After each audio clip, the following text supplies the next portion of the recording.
الحمد لله رب العالمين والعاقبة للمتقين.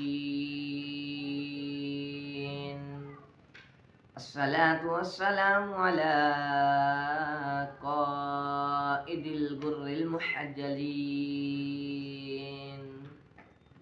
وآله الطيبين الطاهرين وأصحابه أجمعين. أما بعد فأعوذ بالله من الشيطان الرجيم. بسم الله الرحمن الرحيم.